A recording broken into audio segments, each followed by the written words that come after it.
Hello, everyone, and welcome to our webinar today, the Shopping List 2.0, How to Drive Purchase Intent and Increase Sales, powered by AdAdapted. My name is Lori Pugh Markham, and I'm the Events Content Director at the Path to Purchase Institute, and I will be setting up our housekeeping for today's webinar. Now, before we get started, just want to let you know a little bit about the platform.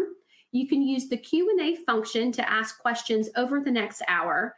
And if we aren't able to get to your questions, we will be sure to follow up with you post-event today. You can also use the section down on the left, the same place you submit your questions, to also let us know if you're having any technical difficulties, and our webinar producer will be able to assist you with that today. Now, if you would like to watch the session on demand or share it with a colleague, it will be available roughly 2 hours post-event, and you will go right back to the same page in which you originally registered in order to listen to it again. So that's it for housekeeping. So let's get right into the discussion. And I'm going to frame up a little bit about the topic today, and then I will turn it over to our speakers. So planning your shopping trip by building a grocery list is nothing new. However, how people plan their shopping has shifted dramatically. With the proliferation of mobile devices and a seismic shift in shopping behavior due to COVID, more and more people are planning their shopping digitally. Various apps that are available have made it easy to build shopping lists and or add items to your favorite retailer's cart with the convenience of in-store pickup or delivery. In this webinar, you are going to hear from Mark Biggin, owner of On the Mark Strategy, and John Gladney, marketing at Swaggerty Sausage Company, on their experiences with shopping list marketing. And Molly McFarland, co-founder and CRO of AdAdapted, will moderate the discussion and speak to various ways brands can use shopping list marketing. And with that, I'm going to turn things over to Molly to get us started.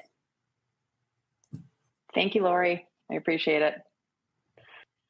So let me just jump in here and then making sure, can everybody see my screen, Lori? Am I doing that right? Okay, great. And you guys, we practiced this a couple times, so I should have it down, but clearly still learning as we go. So thank you for everybody being here. I did want to just take one moment. I know that this week has been super tough, I think, for a lot of us. We feel it here at our team. I feel it personally. I think the news cycles have been brutal. So today we're going to talk about something much lighter. Our goal is to make everybody smarter, more strategic marketers. We're excited to share some of that. But I did just want to take a moment to say, if you are having a rough week, you're certainly not alone. And I'm hoping that everybody that's with us today is also taking some time for themselves. That's what we're encouraging our team and our partners to do. Okay, but with that, let's shift gears a little bit. This is a fireside chat, and we are going to be talking a lot about shopping list marketing. So we're going to dive into some things like why CPG brands and agencies are using it, how they're using it, some of the results that they expect. I am Molly McFarland, like Lori introduced. I'm from AdAdapted. I'm going to give you a little bit of background on myself and the company, but first I want to introduce Mark and John, or actually let them introduce themselves. Before I do want to note this webinar is a little different. This is a fireside chat, and we're going to let John and Mark do all the talking, since I think they much more closely represent some of the attendees on the call, and I'd like them to speak in their own words versus me doing any sort of presentation. We're also going to leave a lot of time for Q&A. That way we can really tailor the content and some of the information that we have to the needs of the people that are on the call. But with that, I'm going to let John introduce himself. Thanks, Molly. My name is John Gladney, and I have been with Swaggerty's Farm Sausage for 13 years. And before that, I was with Comdata, Commerce Bank, and then, of course, you go back to the employment of my childhood and the background from there. And that led me to working with AdAdapted. And I look forward to sharing many of the experiences I have, the features, the functions of how I use it, how you could use it, the marketing, advertising, technology, disruption that's out there is evolving so quickly. I'm looking forward to discussing this topic with a group of people who it may otherwise be boring at your fireside chat at home. So I look forward to hopefully not glazing over your eyes and showing you some real cool strategies, tactics, how to mix today's godlike technology into your marketing, your advertising, your creative. I look forward to the discussion. Thank you so much, John. I think you're going to have a lot of really valuable insights in how brands that need to be really nimble, really strategic, really outthinking their competition and need to move super fast. I think one of the things you kept bringing up in our conversation was the need to go super fast and be adaptive. So excited for everybody to hear that perspective. And now over to Mark. You're kind of coming from a different angle, Mark. Yes, thanks, Molly. So I'm on the agency side of the marketing world, and I've been in the business now for 26 years or so. Done a lot of work in the CPG space, worked with wine and spirits, travel industry, and others. Currently, I am the president of On the Mark Strategy, which is a company I started 2 years ago. Work with various other agencies and brands that are in the space, helping to fill any in-house or agency resource gaps, and work with them on the strategic build-out and planning of their annual marketing plans, and then, of course, the execution of those plans and bringing those to life. Been working with AdAdapted, having conversations with them that go back probably 2 years now. But have integrated them into some large-scale programming for this year that I'm excited to share and talk about the success that I've had and the benefits that I've been able to derive and my clients have been able to derive out of the platform. Awesome. Thank you so much, Mark. So I'll give you guys just a little bit of background about myself. I'm one of the founders of AdAdapted. We are early pioneers of shopping list marketing. Our big claim to fame, I would say, is our patent around our save now, buy later technology. So really allowing shoppers to add a product to their list or cart, knowing that they'll probably only transact a couple of times a week versus buying things on a one-off basis like they do in other industries. The last couple of years have been really fun. They've been very successful for us, and we've started to get some recognition, which we love. And so I'm going to just spend 1 minute on this. I was talking to the team earlier. This is not a let's talk about AdAdapted conversation, but I do think it's probably important to give you guys some context around the platform. So when Mark and John are describing their experiences, you know a little bit more about what they're talking about. So when you think about how shoppers shop today, we see over 100 million consumers are using some sort of digital shopping list to plan their trips. Most are using these lists for in-store trips. That's evolving a little bit, and we can tell you how. But you see it yourself when you walk into a store. So when Mike and I started this company, we remember walking into a grocery store and seeing people looking at their phone and then looking up at a shelf and then looking back at their phone and then reaching up, grabbing something off the shelf and putting it into their grocery cart. What they're looking at is their list, right? And they're looking at an app on their phone, and that's influencing what they're buying. So when you think about what shopping list marketing is, it's all about using the data that these digital environments are kicking off to get your products onto those lists so that they're purchased when the shopper is ready to transact. To get to that goal, we serve media, both in the apps that people are using for their list, for when they're going in store. We can also serve ads across the open web that still allows somebody to click and add the product back to their list. The ads are powerful in a couple different ways. They're driving awareness. They're also driving performance and in-store sales. But the strategy is really rooted in data. So it's really rooted in the idea of we know what somebody is going to buy before they buy it, because that's what lists reveal. Finally, I know you guys see this too. E-com is here, and so we are seeing some shifts. So some people are going from an offline list to an online list. Some are using both simultaneously. We can talk a little bit about that later. And then finally, there's a couple of different ways that you can engage with shopping list marketing. both as a managed service, but you can also use it as a self-serve platform. Both Mark and John are using the platforms differently, and they'll be able to describe why and why that fits the unique needs of the goals that they're trying to accomplish. Just one quick slide on what it looks like. So here's just a quick example, and you can see on the left, this is an app that is designed just to allow people to build their shopping list. We have about 40 different apps on the platform. In this case, you're seeing them seeing an ad. When somebody clicks on that ad, it gets added to their shopping list in the exact same way as if they typed it in themselves. And the reason they saw that ad in the first place is because we knew something about this shopper. We knew about their preferences. We knew the types of things they wanted to buy. So it becomes really effective both on the targeting side as well as the connecting the dots, because now they're adding it to their list. And then we can also use that same data, that same shopping list data, to understand the people that want to buy in an e-com experience, and we give them the opportunity to add it to their favorite cart. And with that, I'm going to stop, and we can dive into some questions with Mark and John, and we'll go from there. All right, guys, over to you. So why don't we start with what attracted you to shopping list marketing in the first place, or what attracted you to AdAdapted? And I guess I'll start with John. Or Sure. I alluded to them earlier. The features and functions that were really the attractions for me. My particular use case would be, my team and I tend to be a self-service type of, we like to do it ourselves, the DIY.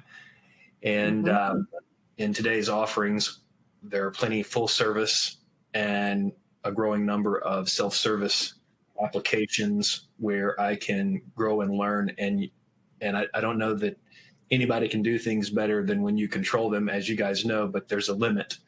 So where your limit may be, is totally different from mine.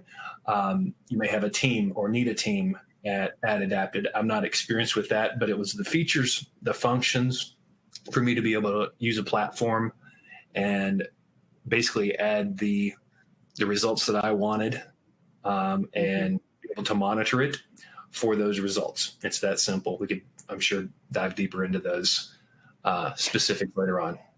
John, I'm just going to go, you said something too when we were chatting last week that surprised me a little bit, because I always think about self-serve being a little bit harder, where the white glove treatment, the managed service is, you're having somebody else do it. And you said, no, in that case, you have to go through layers. I have to email people. We have to make changes. I want to be able to just get in there. So is speed a big deal for you? Yes. It was such a simple thing in grad school: selection, speed, and service.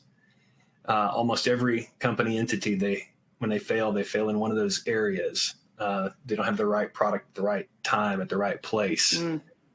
And maybe they don't have, we can move into how you advertise to get that. And timing is very important for everything from relationships to picking up a product for the first time. So definitely speed is how, you could argue for speed being a criteria for everything from Amazon, if you're looking at it through your customer's eyes. So yes, I like to use speed everywhere possible to gain an advantage. Hopefully it's 10% advantage for the convenience of speed. Yes.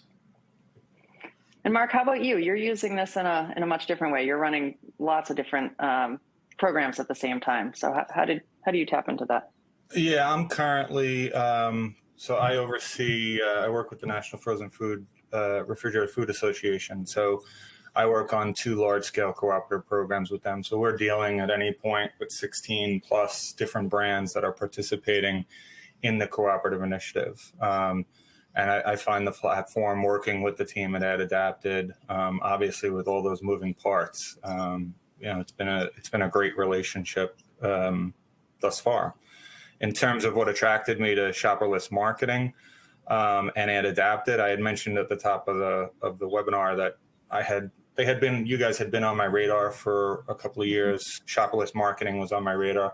I just don't think the timing back then was necessarily right for the brands that I was working with. I don't think brands had carved out marketing dollars as part of their plans to commit to that. So for me, the first thing was timing. And Lori touched on it at the top of the call, the acceleration of online shopping when we went into the pandemic. And what we're learning is that a lot of these consumers that maybe were adopting to that process earlier because of the pandemic are going to continue doing it. The mobile shopping experience, as you mentioned, Molly, it's just continued to grow at a rapid rate. And of course, with those two go hand in hand, the use of digital list building apps and other apps to enhance and provide convenience. So for me, the timing was ideal to get into the space.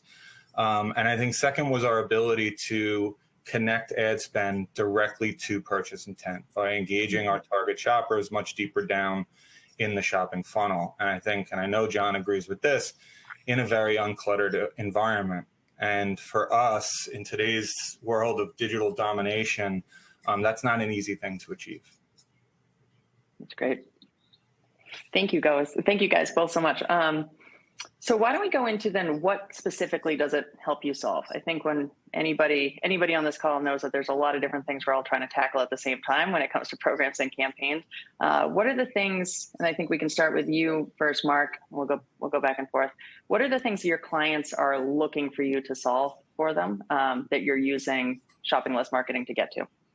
So for us, and I think for a lot of brands, it's how do we reach the consumer right at the right place, right time with your message and your brand. So because it's a closed network of shoppers that are using these list building apps, and because of the insights and information and data we're able to get out of that first party data, it's invaluable in being able to pinpoint exactly, the who, where, and the when. Beyond that, as I mentioned, the cooperative programs that I work on, the structure of the National Frozen Refrigerated Food Association is one that includes brands, manufacturers, retailers, and wholesalers. You're talking those that are of regional size and those that are of national size. So in putting those programs together, it was important, and I think what AdAdapted came in here was having the products and targeting capabilities, which allowed me to construct individual media plans with each of the participating brands. And what that allowed us to do was eliminate some wasted impressions or penetration or target shoppers that weren't necessarily a fit for one brand but worked for another. So it provided us a cooperative program that was delivered the efficiency and spend of a traditional cooperative, but without sacrificing any share of voice. I think second, when you think about retailers and manufacturers, certainly what appeals to a manufacturer may not appeal to a retailer, but what we liked about the shopper list marketing and the platform was that the technology does have appeal to retailers. So it was something that when we introduced the cooperative program, we were able to share it with retailers and have interest and buy-in to the program, because you could use it to, whether it's drive acquisition of new shoppers, or it's support your private label brand, or bundling multiple products under one complete meal solution or seasonal campaign to drive register rank. And then lastly, I think most important, and again, you might hear me say this a couple of times, but it allowed us to reach those target shoppers at that most critical points along the path to purchase, which was product search, list build, and product selection. That's great. That's very helpful. Thank you, Mark. John, how about you? Is it similar, or are you using the platform in different ways or for different angles? Definitely different use case, different shareholders and stakeholders. I appreciate Mark's view of the more from the retailer's perspective, and this brings me back to when I started with Swaggerty's roughly around 2009, 2010. There was a study put out by the Grocery Marketers Association and Booz & Co. And it was called 2010 Shopper Marketing 4.0. And I didn't know anything about marketing. And the awareness, consideration, trial, loyalty, advocacy spectrum or continuum that you may refer to it if you're a practitioner of strategic marketing. If you're familiar with that, that's what it helped me solve for in a particular way with a client, a CPG company known as Swaggerty's. And in particular, that is the trial in action. Shopping list, add to cart, add to list is what I believe to be a terrific trial tool to have in your playbook. So it also solved for direct response, where a lot of we CPG or brand marketers, we tend to focus on our art and use all the social platforms, and we end up doing a lot of awareness and consideration using those tactics. However, this is more back to direct response, add to list, add to cart, with people that are interested, shoppers that are interested in our products. Also, they have a tendency to repeat their purchases, as you may be aware of in your own applications for shopping. Automatic convenience and loyalty is a trigger that I like to see in human behavior, to get in front of that, the histories, the cookies of all the shoppers out there, and the artificial intelligence that it's over my head in many respects, but we all have to play in it. So it also solved for the timing of the shopper, the intent, the need state, and the relevance, which are common things to go for when you're advertising and publishing content. So back to the basics, positioning and distribution. That's what this type of add to list and add to cart, in particular with AdAdapted. There are many players in this space. We can name the next 5 to 10. However, this particular flexibility of being able to promote a product at a space, a retailer or region, with your type of ad or creative, it's that simple. And I wanted it that simple if I'm going to be handling it myself. So hopefully that helped you see some of the solutions it brought me. That's great. And actually, you touched on something there that leads me into my next question. So, I wish shopping list marketing was the end all be all and everybody only use that. But I know that that's certainly not the reality. You guys have a lot of options in front of you, a lot of different tools and solutions that you're trying to piece together to sort of, get to as many shoppers as possible and be as effective as possible with those campaigns. So how do you see shopping list marketing fit into your other strategies? How are you using it to complement? How are you shifting budgets to use it? How do you guys think about that in your overall program? Whoever wants to go first. John, do you want to go first? I keep flip-flopping back and forth. Sure. Well, how does it fit into my strategy would change with any given client or unique situation, because it really fits, I believe, if you're into shopper marketing, the path to purchase intent, and let's call it evolutionary shopper psychology and behavior. You may notice that over mobile evolution and disruption and everything else, that we want to get in position for basically get their attention, take a Grant Cardone maxim. You want to get people's attention. But then you go right through the continuum of awareness, consideration, trial, and action. So it fits in all of those. However, as marketers on this call, you've probably heard or have a number for yourself. You need to get 17 or 25 or 27 different types of impressions. You've got all kinds of measures. And this would certainly be one of many that I would use if you're trying to be omniscient and omnipotent, if you will, to use some spiritual terms, for just simply being ubiquitous, being everywhere you possibly can be when the timing of the shopper is ready, and not bugging them and trying to get in all that clutter, as Mark was mentioning. So it fits in. It's not a replacement. It's an add to our toolbox. Mark, what about you? How do you look at this in terms of the different types of tactics you're using? Yeah, it's a lot of what John just touched on, right? So, as an agency, I try to remain media agnostic, right? So I'm not a believer that one size, one platform, one channel or tactic fits all. So consumers are being bombarded on a daily basis with advertising and marketing messages. being able to break through that clutter to become part of their consideration set requires what I would define as like a surround sound approach, so that you're in the right place at the right time. So with shopper list marketing, I think it's a perfect complement to the top of funnel awareness driving tactics that can engage that shopper further down the marketing funnel to drive purchase intent. That's great. Thank you. And then I'm going to keep building on that. Mark, so as an agency, you're always talking to your clients. You have to bring this to them, right? So I think, Adam on my team. So he talked to you, he told you all about shopping list marketing, then you have to turn around and explain that to your own clients. What was their reaction, and how ready are people to think about getting on the list? Did they understand the vocabulary you were bringing to them? Is there still a lot of education there? I guess, what is that experience when you're educating your clients on it? So I think more and more the conversations that I'm having with brands regarding shopper list marketing is versus, let's say, a year or so ago, is much more open. I think it's certainly on their radars now.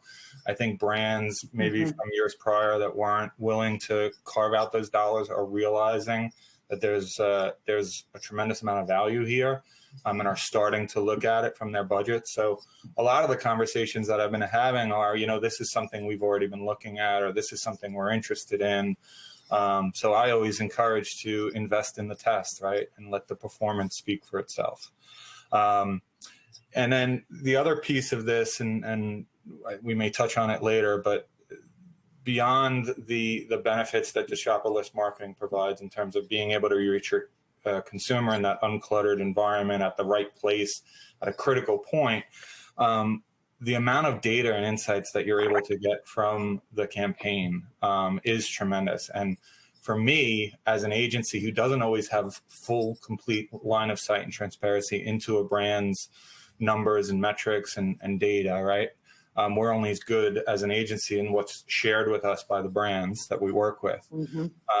But having that insight and being able to leverage that for future planning, for future campaigns, and the lessons learned and how you build off of that to create, complementary program down the road, it's been invaluable to me as an agency. That's awesome to hear. Thank you. And then, John, you're on a different side of the fence. You don't necessarily have to sell it in. I guess to your internal stakeholders, you do a little bit. But as I'm looking at my notes too, as the fastest growing breakfast sausage out there, right? You have a ton of marketing choices. And I'm sure when you're talking to the rest of the people that you work with and you're introducing AdAdapted, maybe they haven't heard of it. Maybe they haven't heard of shopping list marketing.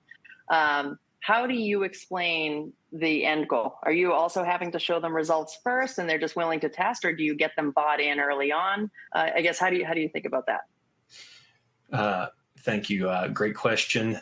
The agnostic aspect that Mark mentioned, I think, is key to get any culture or group or yourself, to where it's easy for me to. My grandfather had so many tools in the shed that it was crazy, and your father may too as well. And I take the same approach. It doesn't really matter what do we need to do to get our jobs done in marketing, advertising, creative, and technology. So that being the case, the customer acquisition cost from listening to Kevin O'Leary, the way he uses it, if you look at more of a return on investment or return on marketing investment. I enjoy all the measures out there, whether you have a simple or complex one. We've been using different measures over the years, as you may have at your organization. And whether it's per pound moved or per bed or whatever your industry or category likes, if you can know your numbers for all the stakeholders and all the shareholders, I operate by management by objective. My objective is to generate trial, awareness, consideration, as we mentioned.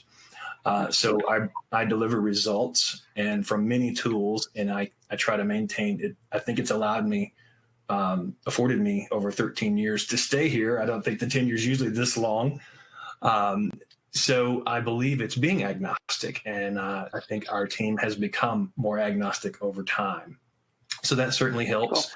But then again, it's a measure, it's a number that we also has a story and the numbers behind it. And it's a part of the mix. Thank you. I'm going to jump around just a little bit. We were talking about this earlier. Just I kind of hinted at it's been a tough week. There's a lot of news. I mean, the most recent news is brutal, but even the last couple of weeks, talking about the economy, talking about inflation, we're all seeing that coming. And how does that change how you're thinking about planning, how you're thinking about media? I guess how you're thinking about shopping list marketing, if it fits into that. But either at the macro or the micro scale, what are you guys doing to prepare either your clients or Swaggertys themselves for what's coming? Who wants to start with there? That's a big question. Yeah. Okay. So for me, I think higher prices mean more people are eating at home. I think more people are probably open to trying different products from a pricing perspective, perhaps even shopping different retailers that they think are managing the price increases better.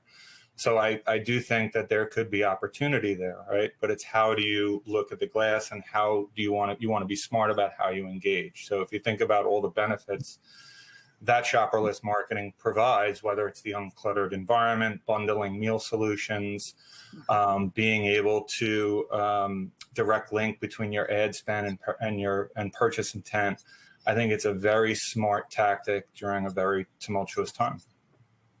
Thank you. How about you, John? What are you guys thinking, and what are you talking about internally as you see some of this stuff coming? Well, we talk about our shared projects internally, and then of course we all have our different silos, if you will. Sales has a different approach than I would in the marketing, advertising, creative field.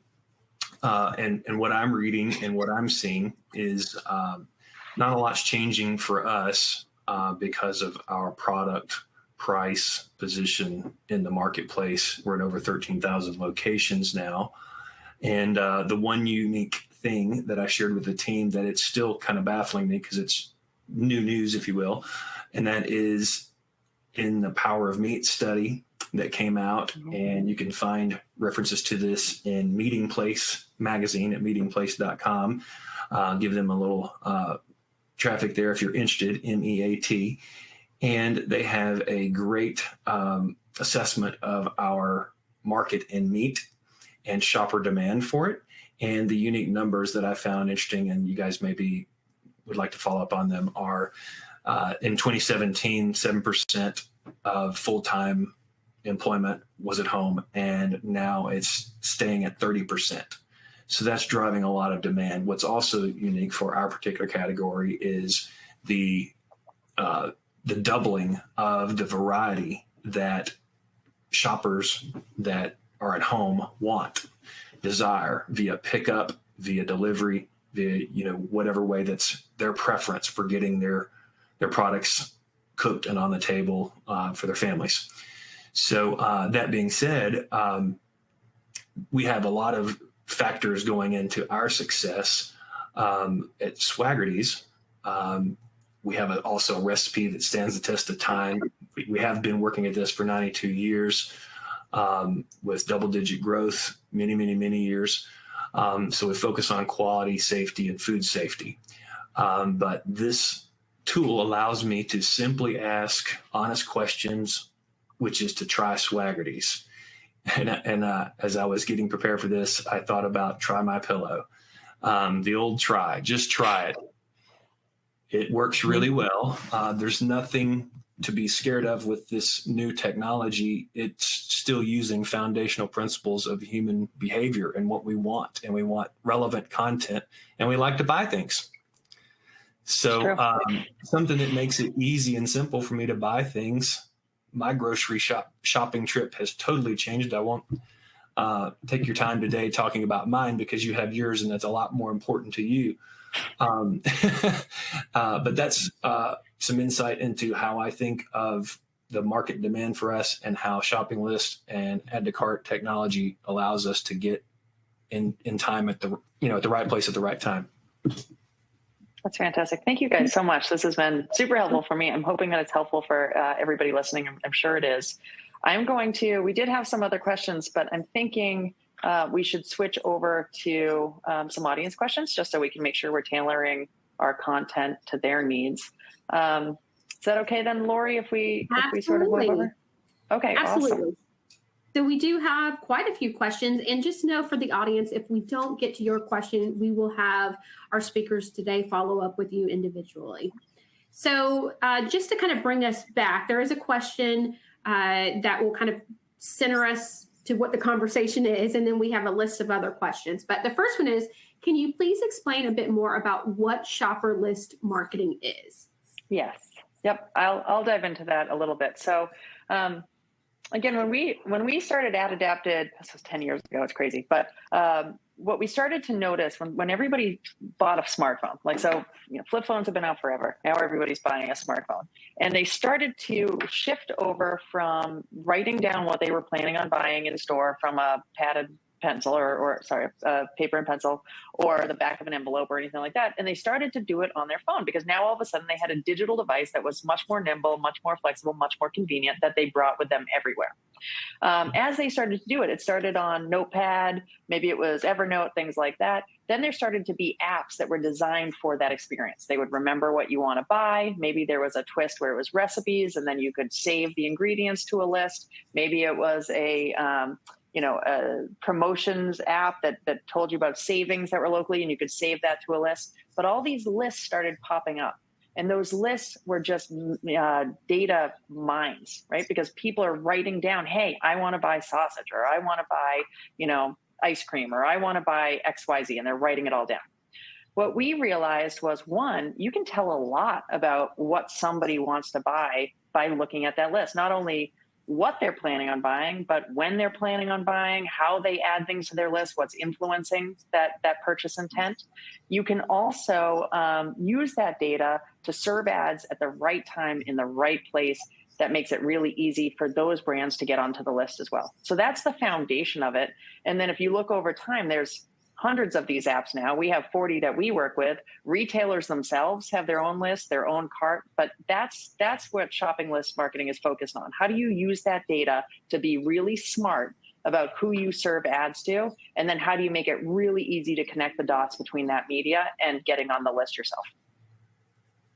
Absolutely. So the next question, Molly, this is probably for you as well. How popular are those shopping list apps? Do most people use a retailer's app? That's a misconception that we hear a lot. So we talk to a lot of retailers. We also work with a lot of these third-party apps. One of the issues with retailer apps is they're so specific, right? You have to know exactly what SKU, the quantity, the size, everything. So it's a little bit of a hurdle to plan. If you're going to do an offline trip where you're going to walk into store and you know that you want to buy pasta, you might not want to spend the time of going through the motions of adding Barilla pasta of this size, of this, flavor onto a list that you're only going to use when you walk in store. So they gravitate to these environments, digital environments that are easier to jot down. So we work with a lot of recipe apps. Probably one of our bigger ones is Tasty, which is owned by BuzzFeed. It's a millennial app. And everybody that's using the app, every time they want to make something, they actually add all those ingredients to a list that they can either use in store or they can buy online. So that's one version. We also have apps like Out of Milk or Our Groceries or Listonic. These are just apps that were designed to make grocery shopping easier. It's just really quick and easy to jot down the things you want to buy, to bring that list back up when you're ready to buy again, those types of things. So there's a reason why not everybody gravitates just to a retailer's app, although some people do. Great. So the next question will be for Mark and John. So how has online shopping for groceries been impacted by COVID?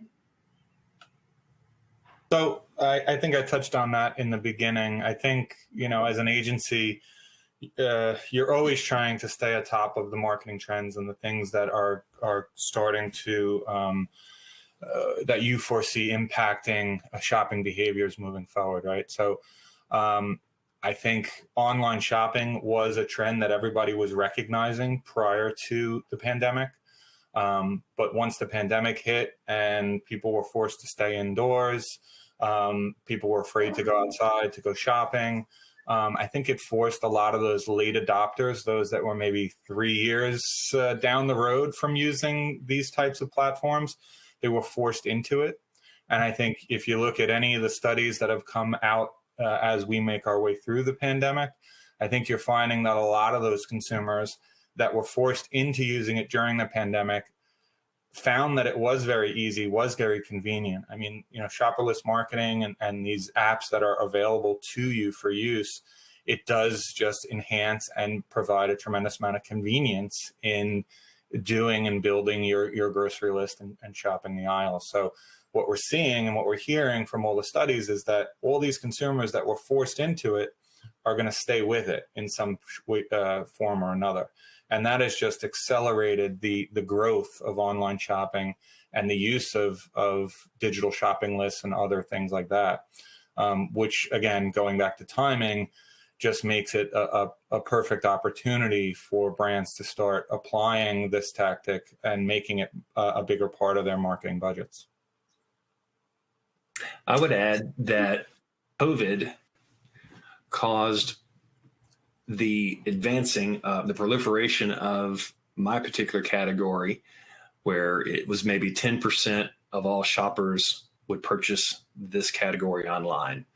Let's say raw meat or fresh meat or frozen categories. Your particular category would have a different percentage pre-COVID, like ours did. And the last numbers I saw were 30-40% now purchase our products online, which goes into my funding formula. So we're not reaching everyone, but we're certainly reaching a lot more people, shoppers, that would be shoppers and consumers, as a result of the advancement of pickup and delivery for those products that were, the media, of course, helped us generate demand by showing empty shelves. It wasn't really my particular category. So I would believe that where I used to have to explain and answer, are people really going to use a shopping list? Now, when so many Americans had to use a shopping list, use a cart, or deal with grocery stores in our particular category, 70% of the products are purchased at big box grocers versus discounters versus, very small locations. So COVID has so many dynamics. We could talk about them further, but I don't want to continue on. Sure. Lori, if it's okay, I'm going to add one thing to that too. It was kind of wild for us to watch what was happening early COVID, because we didn't know, are we going to see everybody kind of abandon the list that they're using in store and going just to e-com? Or are you going to see some people that are just become, total e-com shoppers versus in-store shoppers? And it was it was very interesting to start to see what we call like a hybrid shopper. So these are people that still occasionally want to go in store, either for certain project or certain products or certain time periods, but are also addicted to buying some things on e-com, the things that they can plan out a little bit better or that are just easier so they can keep their trip shorter. And you can see it all in the data of the list. You watch these millions of consumer shopping lists sort of change and evolve as COVID unfolded. And we're still watching it happen. When Omicron hit over the holidays, you started to see some of those same shifts, right? People they were still grocery shopping, but maybe they were doing it in a slightly different way. Yes, I'm definitely that hybrid shopper, right? Paper goods, things I know I always need online, but I may want to pick my own vegetables or meat or what, it just depends, right? Yep. So good point. So next question, Molly, I would say this one is for you. How do changes in privacy affect shopping list marketing, including Apple's changes? Yeah, we're actually in a pretty unique space, because we can see, the way that we work with the apps is we can see what people are putting on their list and very also target ads within those apps based on what we see. So we were not affected by that at all. Where it does get a little trickier is when you are trying to target somebody outside of those lists. So no problem if they have that shopping list open, but now let's say we want to retarget them when they're on the Weather Channel or other places, so you get more scale. That has become a little bit harder on Apple, although there are a lot of different identity solutions that are popping up that are helping us get to that same end goal. So net, we're in a much better place than a lot of programmatic out there that relies on taking data from one app into another. Because we have that closed loop, we're in a pretty good place. But we're continuing to try different alternatives to still be able to retarget at scale. This next question will be really for all of you to weigh in. So I get that there's a lot of pressure to advertise on the retailer's network. Are they going to get mad if you work with you to get items basically in their cart? So using a different provider? Do you want me to answer, or do you let these guys answer? They're not going to get mad at me. I don't know if they'll get mad. I'll go first because I probably have the most offensive answer. Is if I waited around for approvals, we probably wouldn't be here today. And getting retailers' review and approval was challenging for a brand that may have, 50, 100, 3,000 different banners or more. So being able to work with every single one was complicated, and I haven't been called to the office. I'll just put it that way to no. And I always wanted to. I wanted to be that troublemaker who got called to the principal's office, who like, oh, that's what you did. You drove us a bunch of shoppers and they bought the product and they loved it, and the cash register ring. Yeah, I kind of wanted that. The little troublemaker in Johnny, So take that for what you will. I may have to report back, but no, this is with the top 50 retail banners, grocers in the nation. And we have a few rules here or there for discounters like EDLP, everyday low price, where you don't want to do a lot of couponing advertising. But for the most part, being called to the carpet for good marks, it would be a good thing, I would think. But we'll see how it plays out in the future. Yeah, and for me, I think there's room in the world for both, right? Going back to just making sure that you're surrounding your target shopper in the right place at the right time to kind of break through that noise. So I don't think that one is mutually exclusive of the other.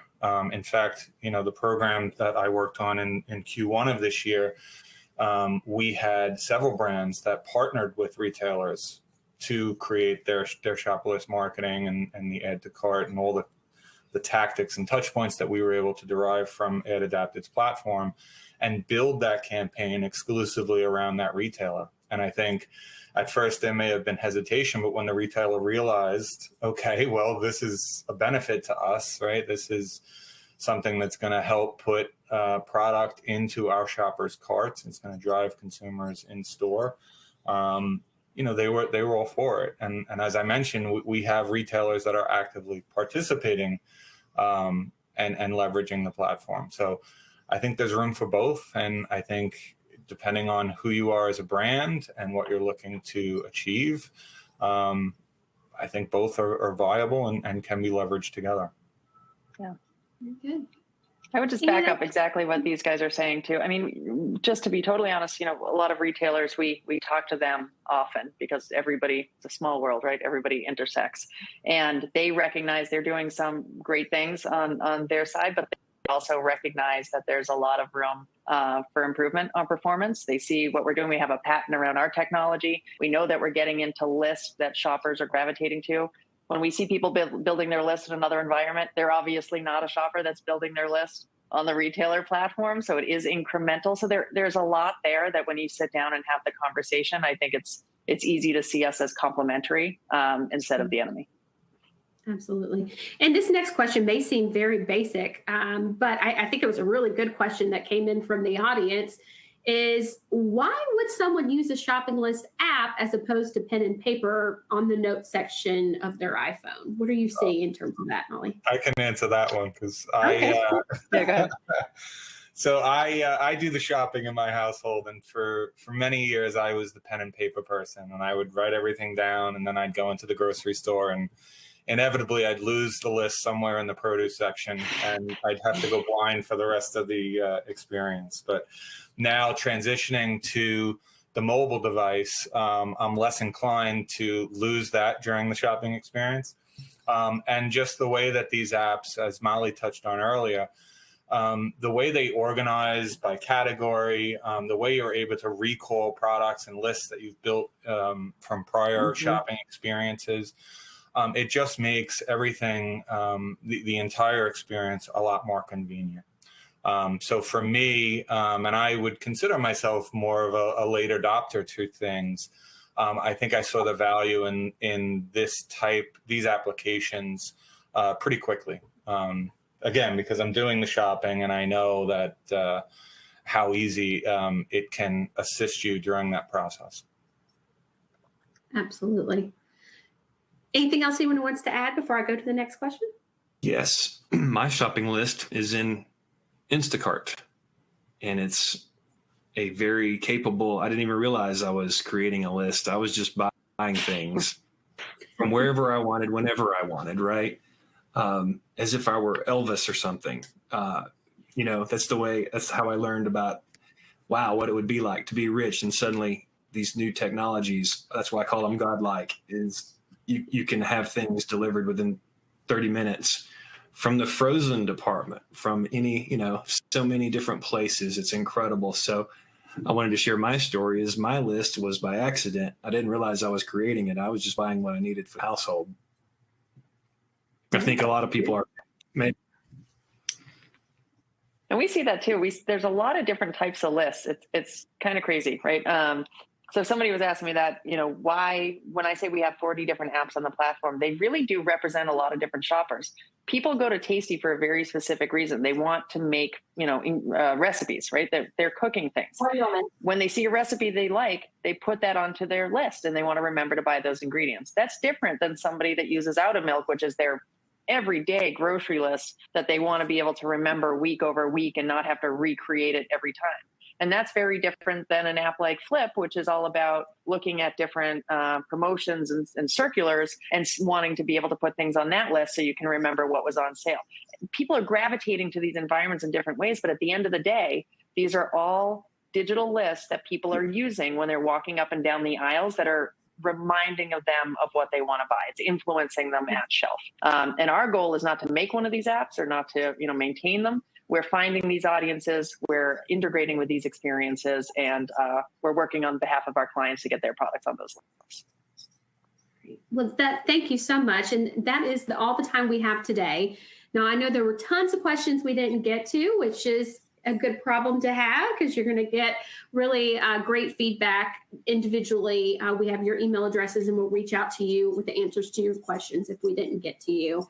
I'd like to thank again our subject matter experts today, Molly McFarland, co-founder and CRO of AdAdapted, Mark Biggin, owner of On the Mark, and we have John Gladney, marketing at Swaggerty Sausage Company. And also a final thank you to our attendees for devoting some of your very valuable time to be with us today. We hope you found it beneficial. I would love for you to take the post-webinar survey so we can make sure to create content that is relevant and exciting for you. And this webinar will be available to watch on demand. And you could share it with a colleague. It should be ready roughly 2 hours post-webinar today. And that covers everything. Please have a wonderful day, and we hope to see you back here soon.